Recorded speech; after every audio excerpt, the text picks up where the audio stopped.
జీవితంలో ఎదగాలంటే ఒక స్థాయికి రావాలంటే ఎన్నో ఒడిద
ఒడిదొడుకులను ఎదుర్కొని ముందుకు వస్తారు. ప్రస్తుతం ఈరోజు మనతోని పాటు చిన్నపిల్లల స్పెషలిస్టు ఎంబీబీఎస్ ఎండి కొండ శ్రావణ్ కుమార్ సార్ గారు మనతోటి పాటు ఉన్నారు. ముందుగా సార్కి వెల్కమ్ చేద్దాం. సార్ నమస్కారం. సార్ నమస్తే. సార్ మీరు ఈ డాక్టర్ ఫీల్డ్లోకి రావడానికి గల కారణం ఏంటి? చిన్న ఉన్నప్పుడు నాకు తరచుగా జ్వరం వస్తుండే. మా మదర్ ఊకే చాలా బాధపడుతుండే. సో మళ్ళీ మా ఇంట్లో మా అన్నయ్య, ఒక పెద్ద అన్నయ్యకి నైట్ టైంలో సంథింగ్ అరౌండ్ 1 గంటకి ఫిట్స్ వచ్చింది. ఇప్పుడు మా డాడీ ఒక డాక్టర్ దగ్గరికి తీసుకెళ్తే ఎవ్వరు డోర్ కొట్టినా లేవలేదంట. So that time he decided మన కుటుంబంలో ఒక డాక్టర్ ఉండాలి అని. అది ఈ ఎఫెక్ట్ నా మీద చాలా బాగా పనిచేసింది. సో ఈ ఫ్యాక్టర్, ఈ రీజన్ వల్ల మనం ఎందుకు వైద్య వృత్తిలోకి వెళ్ళకూడదు అనే ఒక ఆలోచన నుంచి నా జర్నీ స్టార్ట్ అయింది. అంటే ఏ సంవత్సర కాలంలో అడుగు పెట్టారు డాక్టర్గా? నేను 2007 బ్యాచ్ ఎంబీబీఎస్ స్టార్ట్ అయింది. తర్వాత 2014లో ఎండి ఫస్ట్ ఇయర్ జాయిన్ అయ్యాను. సిద్దిపేటకి 2017 ప్రాంతంలో వచ్చి మన డాక్టర్ పద్మనాభం సార్ గారి హాస్పిటల్లో నా ప్రస్థానం అనేది స్టార్ట్ అయింది. తర్వాత అక్కడి నుంచి 2 సంవత్సరాల తర్వాత మళ్ళీ ఈ హాస్పిటల్ ఎస్టాబ్లిష్ చేయడం జరిగింది. ఇది ఒక 6వ సంవత్సరం. ఈ సంరక్ష హాస్పిటల్ స్టార్ట్ చేసి 6 సంవత్సరాలు అయింది. ఇది హోమ్ టౌన్. ఇక్కడ ఇది ఓన్ హాస్పిటల్. ఎంతమంది ఎంప్లాయీస్ ఉంటారు సార్? రఫ్లీ 30 నుంచి 35 మెంబర్స్ ఉంటారు. ఓన్లీ పిల్లలకేనా? పిల్లలకి సంబంధించిన ఎటువంటి ఎమర్జెన్సీ సర్జరీలు అయినా, తర్వాత మా భార్య డర్మటాలజిస్ట్, చర్మంకి సంబంధించినవి, ఇవన్నీ మన దాంట్లో ఇద్దరు కలిసి ఒక హాస్పిటల్ అయితే నిర్మించుకున్నారు. చిన్నపిల్లలకు ఎమర్జెన్సీ 24 hours అందుబాటులోనే ఉంటారు సార్? ఇల్లు పైనే కాబట్టి మనం ఎనీ టైమ్ అందుబాటులో ఉంటాము. Even till now hospital establish చేసినప్పటి నుంచి ఇప్పటి వరకు కూడా మా హాస్పిటల్ గేట్ అనేది క్లోజ్ చేయలేదు. So it is open for festivals, open for Sundays, nights. ప్రతిరోజు ఎనీ టైం మీరు మా పేషెంట్స్, మా శ్రేయాభిలాషులను ఎవరిని అడిగినా వాళ్ళు అదే చెప్తారు. మీరు ఈ హాస్పిటల్ పెట్టుకొని 6 సంవత్సరాలలో ఏ ఒక్క రోజైనా మీకు క్రిటికల్ కేసు అనుభవం అయిందా? అనిపించిందండి. మాకు రీసెంట్గా మొన్న ఒక పేషెంట్ మిర్దొడ్డి నుంచి చాలా సీరియస్ పరిస్థితిలో తీసుకొచ్చారు. పేషెంట్ బతకడు, మీరు వెళ్ళిపోండి అని చెప్పాక కూడా వాళ్ళు, మేము వెళ్ళాం సార్, మీ ప్రయత్నం మీరు చేయండి అని చెప్పి మేము చెప్పాము వాళ్ళకి. మేము ఇలా చేస్తే మళ్ళీ డబ్బుల గురించి చేస్తున్నారని చెప్పి అనుకుంటారు, వద్దమ్మా వెళ్ళండి వెళ్ళండి అంటే, మేము ఎటువంటి గొడవ చేయము, ఏమి చేయము, మీ ప్రయత్నం మీరు చేయండి, బతికితే మా అదృష్టం అని అన్నారు. మేము అన్ని సంతకాలు తీసుకొని కరెక్ట్గా అన్ని ప్రోటోకాల్ ప్రకారం చేశాము. బాబు బతికి బయటపడ్డాడు. They felt very happy. అంటే ఆ ఆపరేషన్ సక్సెస్ అయిన తర్వాత అంటే మీకు అంటే ఎలా అనిపించింది? ఫీల్ అంటే మాకు ప్రతి పేషెంట్ ఏ ఎమర్జెన్సీ కేసు వచ్చినా ఏ డాక్టర్ అయినా దీన్ని ఎలాగైనా నేను ట్యాకిల్ చేయాలి, దీన్ని ఎలాగైనా బయటపడాలి అని ఒక ఛాలెంజ్ లాగా తీసుకుంటారు. ఒక్కొక్కసారి ఈ ఛాలెంజ్లో ప్రతిసారి డాక్టర్ విన్ కావాలని ఏం లేదు. ఎక్కువ 90% టైమ్స్ డాక్టర్ సక్సెస్ అవుతాడు, కానీ ఓన్లీ 10% టైం ఎప్పుడో ఒకసారి ఏదో ఒక కేసు ఫెయిల్ అవుతుండొచ్చు. అంత మాత్రాన ఈ 90% వదిలిపెట్టి నేను సీరియస్ కేసు టచ్ చేయను, మీరు హైదరాబాద్కి వెళ్ళండి, అక్కడికి వెళ్ళండి, ఇక్కడికి వెళ్ళండి అనడం కూడా కరెక్ట్ కాదు. సో ఏదైనా మనం పేషెంట్కి కరెక్ట్గా అర్థమయ్యే విధంగా చెప్పి వాళ్ళ పర్మిషన్ తీసుకొని మీకు ఈ ప్రాబ్లం ఉందండి, ఇది ఈ ట్రీట్మెంట్ ఆప్షన్స్ ఉన్నాయి అని చెప్పి వాళ్ళు ఫాలో అయితే మనకి రిజల్ట్ అనేది కరెక్ట్గా అనుకూలంగానే వస్తుంది, అట్లేం లేదు. నార్మల్గా ఇప్పుడు చిన్నపిల్లలను ఎమర్జెన్సీగా కొంతమంది తలనొస్తుందన్నా లేదు కడుపు నొస్తుందన్నా కానీ యాంటీబయాటిక్ సిరమ్స్ వాడుతున్నారు కదా సార్. ఈ యాంటీబయాటిక్ సిరం వాడడం వల్ల అంటే పెయిన్ అనేది తగ్గడం అనేది జరుగుతుందా, లేదంటే ఏదన్నా ఇన్ఫెక్షన్స్ ఇబ్బందులు జరుగుతాయా? యాక్చువల్లీ యాంటీబయాటిక్ సిరప్ అనేది రొటీన్గా ఇచ్చే మందు కాదు అది. వేరే దేశాలలో మీరు ఎక్కడ చూసినా యాంటీబయాటిక్ సిరప్ అనేది డాక్టర్ ప్రిస్క్రిప్షన్, అంటే డాక్టర్ చిట్టి లేనిది ఇవ్వకూడదు. సో మన ఇండియాలో ఇప్పుడు ఎలా ఉందంటే విచ్చలవిడిగా ఎవ్వరు పడితే వాళ్ళు పేషెంట్ తనంతట తానే పోయి యాంటీబయాటిక్ సిరప్ తీసుకొని వాడే స్థితిలో ఉన్నాం మనం ఇప్పుడు. అది మంచి హ్యాబిట్ కాదు, అది చాలా చాలా బ్యాడ్ హ్యాబిట్.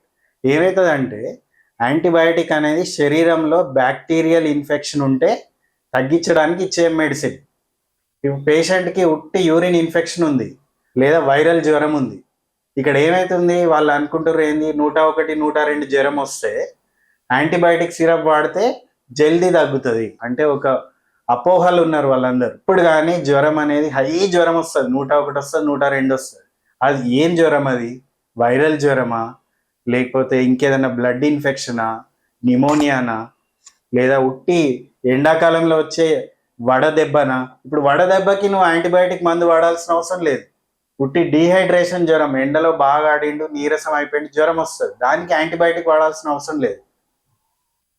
సో అందుకని యాంటీబయాటిక్ అనేది ఎప్పుడైతే అవసరమో అప్పుడు వాడాలి, ఎక్కడ ఇన్ఫెక్షన్ ఉందో అక్కడ వాడాలి అంతే. మళ్ళీ ఎలా ఉంటుంది అంటే యాంటీబయాటిక్ తీసుకుంటారు, ఇప్పుడు థ్రోట్ ఇన్ఫెక్షన్ వచ్చింది, దానికి వాడే యాంటీబయాటిక్ ఏదో మళ్ళీ సెఫిక్జిమో సంబంధం లేని యాంటీబయాటిక్ ఉంటుంది, జబ్బు ఒకటి వాడేది యాంటీబయాటిక్ ఒకటి. సో ఈ యాంటీబయాటిక్స్ ఇలా వాడడం వల్ల మన శరీరంలోకి వచ్చే క్రిమికి రెసిస్టెన్స్ అనేది వస్తుంది. యాంటీబయాటిక్ రెసిస్టెన్స్ ఎప్పుడైతే వస్తుందో అప్పుడు టోటల్ మ్యాన్కైండ్ మన మానవాళికే ఒక పెద్ద ఇబ్బంది. ఇప్పుడు ఇచ్చే చిన్న మందు కూడా అప్పుడు పనిచేయదు, ప్రతిదానికి ఇంకా ఇంజెక్షన్స్ పెట్టడం, ఐవి యాంటీబయాటిక్స్ ఇవ్వడం, దాంట్లో కూడా హయ్యర్ యాంటీబయాటిక్స్ ఇవ్వడం. ఇక ఒక ఎండ్ స్టేజ్ ఒక పేషెంట్ ఇక చావు బతుకుల్లో ఉన్నాడు అన్నప్పుడు వస్తే వాడికి సింపుల్ ఇంజెక్షన్ ఇచ్చి తగ్గిద్దామని చూస్తే తగ్గదు, ఇంకా పెద్ద పెద్ద యాంటీబయాటిక్స్ అవసరం పడుతున్నాయి.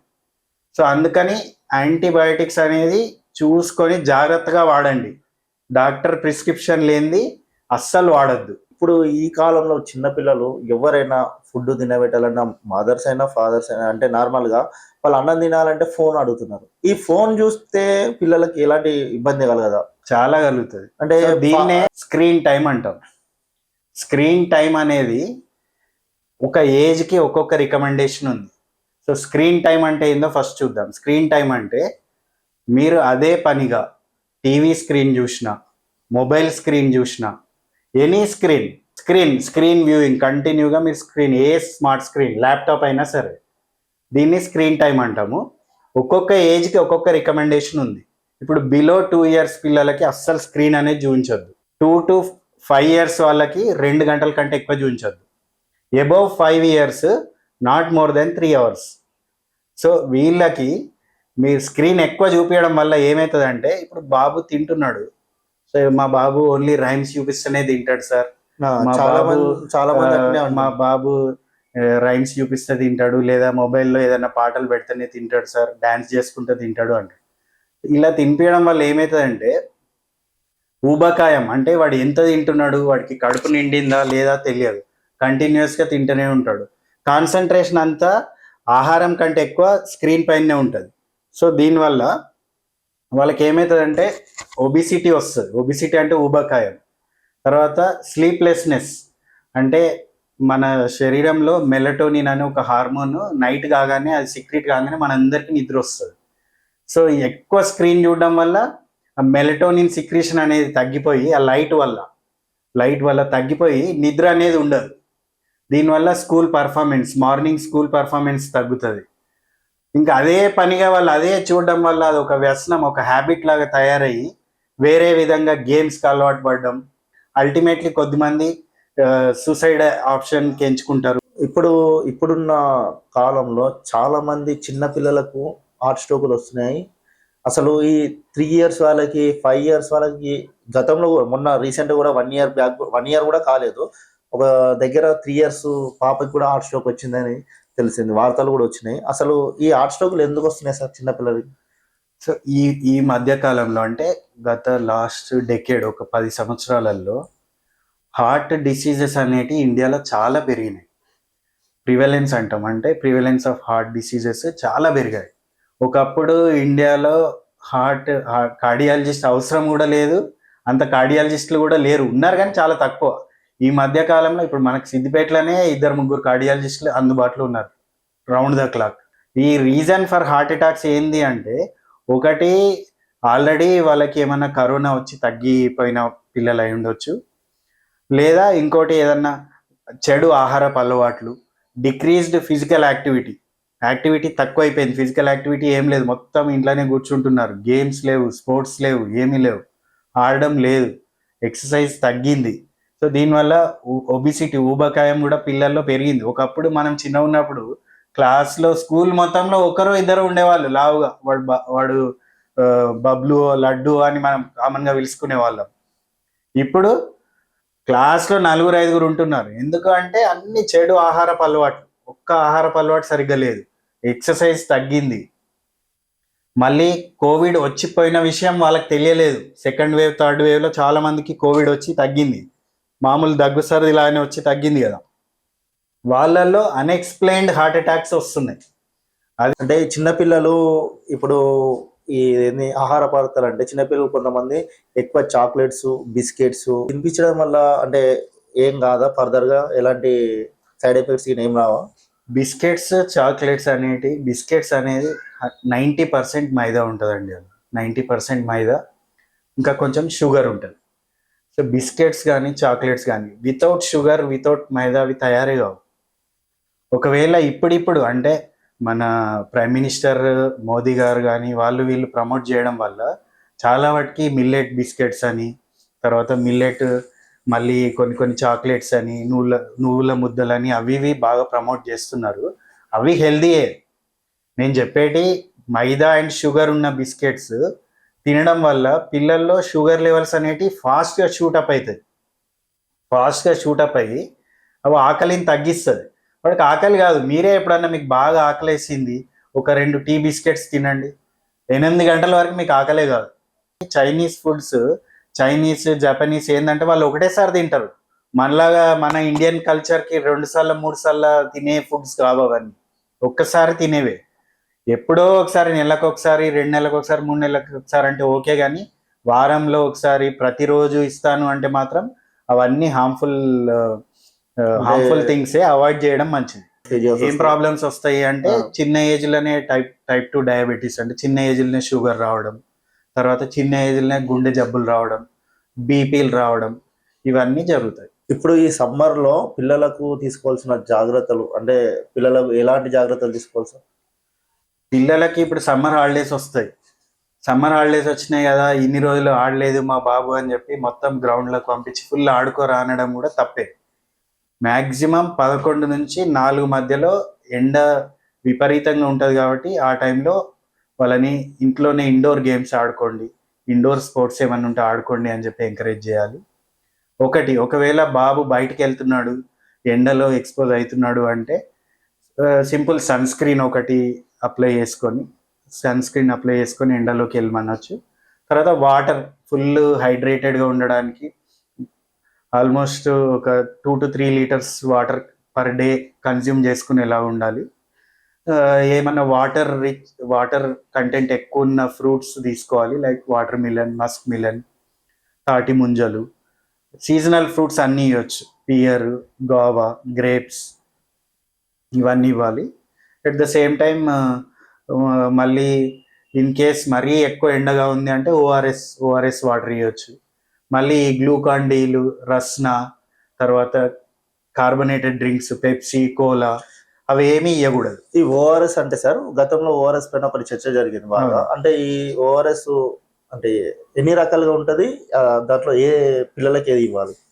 ఓఆర్ఎస్ అనేది WHO రికమెండెడ్ ఫార్ములా అని ఉంటుంది.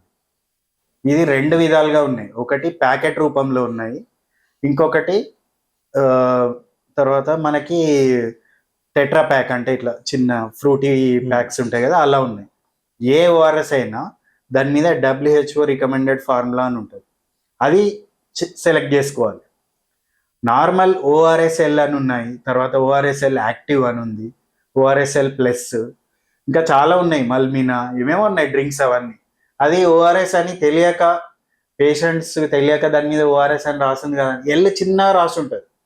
ORSL చిన్నగా కనబడకుండా ఉంటుంది. దాని మీద కూడా ఉంటుంది మోషన్స్లో వాడకండి, డయేరియాలో యూజ్ చేయకండి, తర్వాత ఇది ఎనర్జీ డ్రింక్, ఇది ఓఆర్ఎస్ కాదు అని రాసి ఉంటుంది చిన్నగా. అది చూసి WHO రికమెండెడ్ ఫార్ములా తీసుకోవాలి. ఒకవేళ ప్యాకెట్స్ అనుకోండి, బిగ్ ప్యాకెట్ అయితే 1 లీటర్ వాటర్లో కలపాలి, చిన్న ప్యాకెట్ అయితే 200 ml వాటర్లో కలపాలి. ఈ విధంగా మీరు బాటిల్ అయినా చూస్ చేసుకోవచ్చు, లైక్ బాటిల్ వాటర్లో కలిపి యూజ్ చేసుకోవచ్చు, లేదా టెట్రా ప్యాక్ అయినా వాడుకోవచ్చు. ఎండలో తిరిగిన తర్వాత పిల్లలు ఇంట్లోకి వచ్చిన తర్వాత వాటరు ఎంతసేపటికి తీసుకోవాలి వాళ్ళు? అంటే కొంతమంది ఇంట్లోకి రాగానే ధూపు అవుతుందని చెప్పి తొందరగా వచ్చుడితోనే వాటర్ తాగుతారు. అట్లా తాగితే నిలబడి ఎండలు వచ్చిన తర్వాత ఏదైనా ఇబ్బంది జరుగుతుందా? ఏమి ఇబ్బంది జరగదు. ఇమీడియట్ అంటే గతంలో ఒక అబ్బాయి ఎగ్జామ్ రాసి వచ్చిన తర్వాత వాటర్ తాగితే ఒక 1 hour తర్వాత అబ్బాయి డెత్ అయింది అని చెప్పి, వాడు సీరియస్ హీట్ ఎగ్జాషన్ లో ఉండుంటాడు ఆ బాబు. హీట్ ఎగ్జాషన్ అంటే ఫుల్ హై గ్రేడ్ జ్వరం వచ్చి ఉంటుంది, 105, 106 వచ్చి ఉంటుంది.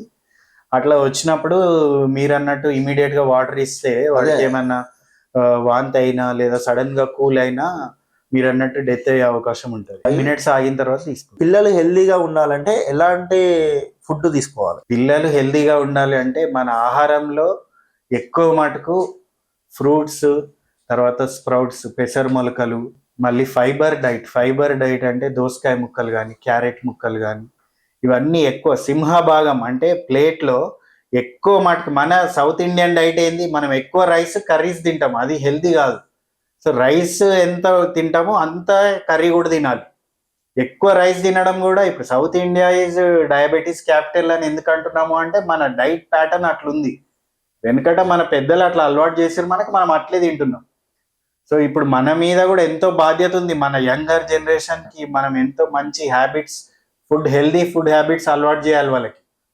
ఏం అలవాటు చేయాలి? ఇందాక చెప్పినట్టుగా ప్రాసెస్డ్ ఫుడ్ అంటే ఏదైతే ప్యాకెట్లో ఉంటుందో, తర్వాత ఎల్లైతే షుగర్ ఎక్కువ ఉంటుందో, ఎల్లైతే మైదా ఎక్కువ ఉంటుందో అవి తగ్గించాలి. వీలైనంత ఎక్కువగా చపాతీ, తర్వాత గోధుమ రొట్టెలు, బ్రెడ్స్ తింటే బ్రౌన్ బ్రెడ్స్, ఫ్రూట్స్ ఎక్కువ మటుకు తినాలి. ఫ్రూట్స్, పీచు పదార్థాలు ఎక్కువ ఉన్న ఫ్రూట్స్, బొప్పాయి కానీ, సీజనల్ ఫ్రూట్స్, ఇందాక చెప్పినట్టు స్ప్రౌట్స్. ఇక మిల్లెట్స్ అంటున్నారు ఇప్పుడు. మిల్లెట్స్ అనేది వాళ్ళు తినగలిగితే తినొచ్చు, అంత టేస్టీగా ఉండవు, బట్ తింటే చాలా హెల్దీ. రాగి జావా అట్లాంటి. చిన్నపిల్లలు ఇప్పుడు స్కూల్కి వెళ్ళే పిల్లలు ఉంటారు కదా, ఆ పిల్లలకు వాటర్ బాటిల్లో మనం వాటర్ పోషిస్తున్నాం. ఆ వాటర్ బాటిల్ ఎన్ని రోజుల దాకా వాడాలి? అది వాటర్ బాటిల్ అనేది ప్లాస్టిక్ బాటిల్ అయితే అవాయిడ్ చేయడం మంచిది. ప్లాస్టిక్ బాటిల్ అసలు వాడొద్దు. ప్లాస్టిక్ బాటిల్ ఎందుకు వాడొద్దు అంటే, ఇప్పుడు ఇండియాలో మీరు అన్నట్టు హార్ట్ అటాక్స్ అన్నారా, నెక్స్ట్ ఇంక్రీజ్ రిస్క్ ఎక్కడుంది అంటే క్యాన్సర్. ఇప్పుడు మీరు గత 5 సంవత్సరాల నుంచి చూస్తుంటే ఎక్కడ విన్నా సార్ మా ఇంట్లో ఒకరికి క్యాన్సర్ వచ్చింది సార్. క్యాన్సర్ అనే పదం ఒకప్పుడు చాలా తక్కువగా వినబడేది. ఇప్పుడు ఎందుకంత ఎక్కువ ఉంది అంటే మన హ్యాబిట్స్ ఇవే. అంటే మనం యూజ్ చేసే పదార్థాలు, ప్లాస్టిక్ పదార్థాలు కావచ్చు, లేదా కిచెన్లో కొన్ని నాన్ స్టిక్ వెజిల్స్, వాటిలో క్యాడ్మియం ఉండడం. బాటిల్స్ అయితే ప్లాస్టిక్ బాటిల్స్ దాని మీదనే రాసి ఉంటుంది, ఒక్కసారి మీరు కొన్నాక వాటర్ తాగానే ఇమీడియట్గా అది పడేయండి అని. మనం ఏం చేస్తున్నాం, బాటిల్ ఎందుకు పడేయడము అని చెప్పి దాంట్లో రీఫిల్ చేసుకొని వాడుతున్నాం. ఇది వాడడం వల్ల ప్లాస్టిక్ మీద ఉన్న ఒక్కొక్క లేయర్ డిగ్రేడ్ అయ్యి వాటర్తో పాటు మన స్టమక్లోకి వెళ్తుంది. మన స్టమక్లోకి వెళ్ళి ఎక్కడైతే క్యాన్సర్ ఈజీగా రావచ్చో ఆ అవయవం అఫెక్ట్ అవుతుంది. అందుకని మన హైదరాబాద్లో ఇప్పుడు హైయెస్ట్ స్టమక్ క్యాన్సర్స్ హైదరాబాద్లో ఉన్నాయి. ఇండియా మొత్తం లేదా హైదరాబాద్లో ఉన్నాయి. సో అందుకని బాటిల్ అనేది either steel are glass bottle use చేసుకోండి. గ్లాస్ బాటిల్ పిల్లలకి ఇస్తే పలుగుతుంది కదా సార్ అంటే గ్లాస్కి దానికి ప్రొటెక్టివ్ గ్లాస్ పలగకుండా ఉండేటివి కూడా వచ్చినాయి. Steel bottle safe. ఈ జర్నీ చేసేటప్పుడు పిల్లలకు ఈ బయట షాప్లలో వాటర్ బాటిల్ కొట్టి కూల్ వాటర్ తాగిస్తారు కదా సార్, దానికి ఏదైనా సైడ్ ఎఫెక్ట్స్ వస్తాయా? ఇమీడియట్లీ కొనగానే తీసుకొని ఇప్పుడు బాటిల్ తీసుకున్నారు మీరు, అది అదే రోజు కన్జ్యూమ్ చేసుకున్నారు, ఏం కాదు. అయితే కూల్ వాటర్ తీసుకున్నప్పుడు, కూల్ పదార్థాలు తిన్నప్పుడు ఏమవుతుందంటే మన బాడీ ఎప్పుడు కానీ శరీరం, మన బాడీ థ్రోట్ అనేది ఒక టెంపరేచర్ మెయింటైన్ అవుతుంది. అంటే 98.4 టెంపరేచర్లో మెయింటైన్ అవుతుంది. మనం చల్లటి పదార్థాలు ఏమైనా తీసుకున్నప్పుడు ఇక్కడ లోపలంతా కూల్ అవుతుంది కదా, మ్యూకోజా అంటాం, ఓరల్ మ్యూకోజా. తర్వాత ఈ ఊపిరితిత్తులకి ప్లస్ అన్నవాహికకి ముఖద్వారం అక్కడ చల్లగా అయినప్పుడు ఇప్పుడు మనం మాట్లాడుతున్న మన చుట్టే ఎన్నో క్రిములు ఉంటాయి, మనకు కనబడతాయి, కానీ అవి మన బాడీలోకి ఈజీగా ఎంటర్ కాలేవు.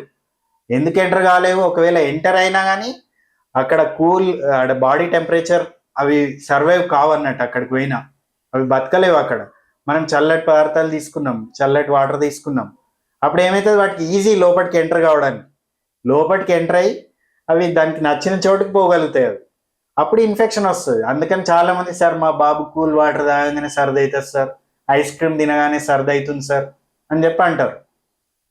మళ్ళీ కొద్దిమందికి అలర్జీ కూడా ఉంటుంది, అంటే అలర్జిక్ రైనైటిస్. వాళ్ళు పుట్టిగా కూల్ వాటర్ తాగగానే కంటిన్యూస్గా 10-15 సార్లు తుమ్ములు రావడం, ఐస్ క్రీమ్ తినగానే సర్ది అవ్వడం, ఇది జరుగుతుంటుంది. చివరిగా మీరు ప్రజలకు అటు పిల్లలకి ఏం చెప్పదలుచుకున్నారు? ఫైనల్గా ఒకటే మెసేజ్ అండి, మనం హెల్దీగా ఉంటే, హెల్త్ ఈజ్ వెల్త్. పెద్దలు ఊరికేనే అనలేదు ఆరోగ్యమే మహాభాగ్యం అనేది, ఊరికే అనలేదు. ఇప్పుడు ఒకప్పుడు నువ్వు ఎంత ఆస్తి సంపాదించావు, ఎంత డబ్బులు ఎన్కేసావు, నా కొడుకుకి ఎంత ఆస్తి ఇస్తున్నాను అనేది కాదు. ఇప్పుడు వాళ్ళకి మంచి ఆరోగ్యమైన హెల్దీ హ్యాబిట్స్ అలవాటు చేయండి. హెల్దీ హ్యాబిట్స్ అంటే అట్లీస్ట్ డైలీ ఒక 15 నిమిషాలు నడవడం, లేదా ఒక వీక్లీ థ్రైస్ రన్నింగ్ చేయడం, మంచిగా బయట అవుట్డోర్ యాక్టివిటీస్ పెంచండి, గ్రౌండ్స్లో ఆడిపించండి, పార్క్కి తీసుకెళ్ళండి. స్క్రీన్స్ అనేటివి మొత్తం స్క్రీన్ పాలసీ, ఒక ఫ్యామిలీ అందరు కలిపి ఒకటే స్క్రీన్ పాలసీ పెట్టుకోండి. అంటే సింపుల్గా ఇల్లు మొత్తంలో ఒకటే స్క్రీన్ ఉండాలి, అందరం కలిసి భోజనం చేద్దాం, తినేటప్పుడు ఫోన్స్ అనేటివి పక్కన పెట్టేసేయండి. తర్వాత మీరు హెల్దీగా ఉంటే మీ పిల్లలకి హెల్దీ హ్యాబిట్స్ అలవాటు చేస్తే వాళ్ళు కూడా హెల్దీగా ఉంటారు, వాళ్ళ నెక్స్ట్ జనరేషన్ కూడా హెల్దీగా ఉంటుంది. దీనివల్ల హాస్పిటల్ ఖర్చులు తగ్గుతాయి, డాక్టర్ విజిట్స్ తగ్గుతాయి. ఒక హెల్తీ భారం అనేది హెల్త్ పరంగా ఖర్చు అయ్యే డబ్బు తగ్గుతుంది. అటు చిన్నపిల్లలకు యాంటీబయాటిక్ సిరమ్స్ వాడద్దు, అట్లనే ఇంట్లో ఫోన్లు తక్కువ చేయాలి. పిల్లలను హెల్దీగా ఉండాలంటే ఆరోగ్యమైన పదార్థాలు తినిపించాలి. అట్లనే వాకింగ్, స్విమ్మింగ్, సైక్లింగ్ చేపియాలని చెప్పి డాక్టర్ శ్రావణ్ కుమార్ గారు చెప్తున్నారు. సంరక్ష హాస్పిటల్ సిద్దిపేటలో. చూస్తూనే ఉండండి మన కర్తవ్యం టీవీ. నేను మీ మేరుగు రాజేష్.